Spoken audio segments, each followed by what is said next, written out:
तो क्या कहा, दादी ठीक है? यही कहा उसने। और कौन लेकर गया उन्हें? नहीं मालूम, बस कहा कि आदमी लेकर गए थे। पता नहीं उन्हें लेकर कौन गया था, और उसके बाद उन्हें बचाया किसने? कुछ नहीं मालूम लतीफ, उसने बस इतना कहा कि वो उन्हें घर ला रहा है। यानी अगर हम में से किसी ने अब्बास को नहीं बताया तो इसका मतलब है कि अगवाकारों ने उसे फोन किया था। समझ नहीं आ रहा। हमें अदनान भाई को भी बता देना चाहिए था। कॉल की थी, उसने नहीं उठाया।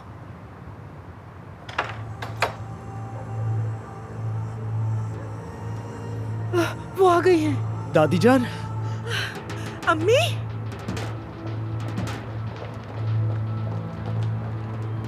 अम्मी, अम्मी, क्या हुआ अम्मी आपके साथ? मुझे लगा मैं मर जाऊं, तुम लोगों को आखिरी बार भी नहीं देख सकूंगी मैं। या मेरे अल्लाह। दुआ, चलो इन्हें कमरे तक ले चलते हैं। आराम से अम्मी। अस्मत साहिबा,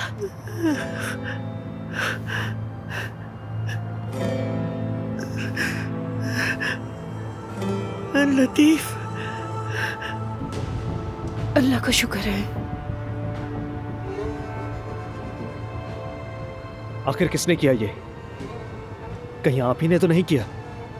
लतीफ बेटा, पहले इंसान अपने बाप की खैरियत तो पूछ ही लेता है। मैं तो मौत के मुंह से वापस आया हूं बेटा।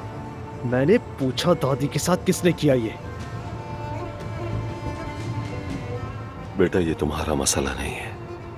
जिसने ये किया है मैं उसको सजा दूंगा, तुम बिल्कुल बेफिक्र रहो। बेहतर यही है आप कुछ ना करें। जानते हैं क्यों? क्योंकि इस तरह हम खैर महफूज हो जाएंगे। बेटे, जाओ अपनी दादी के पास जाकर बैठो।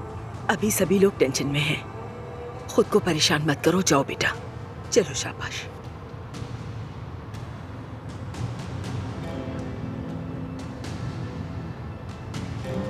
देखो जरा लतीफ को, मेरा बेटा जवान हो गया है और खुद मुख्तार भी। तुमने अपनी माँ को ढूंढा और घर लेकर आए, शुक्रिया तुम्हारा। अब यहाँ से निकल जाओ अब्बास।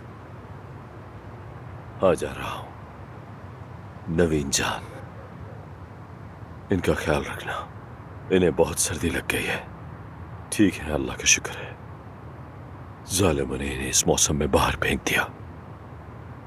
अल्लाह न करे कि बीमार पड़ जाए। कुछ भी हो तो मुझे फौरन बता देना, ठीक है?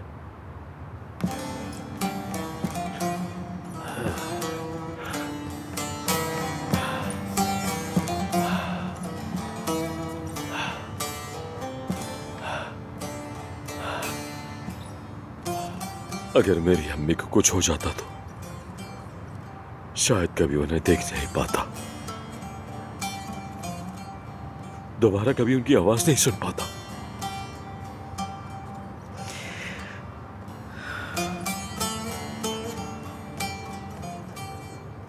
ये सब मेरी गलती है,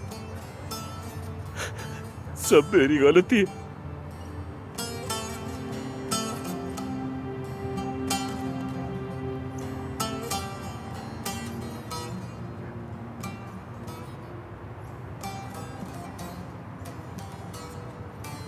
यहाँ मत रुको, ठंड बहुत है, चली जाओ प्लीज। अभी अभी अस्पताल से डिस्चार्ज हुए हो।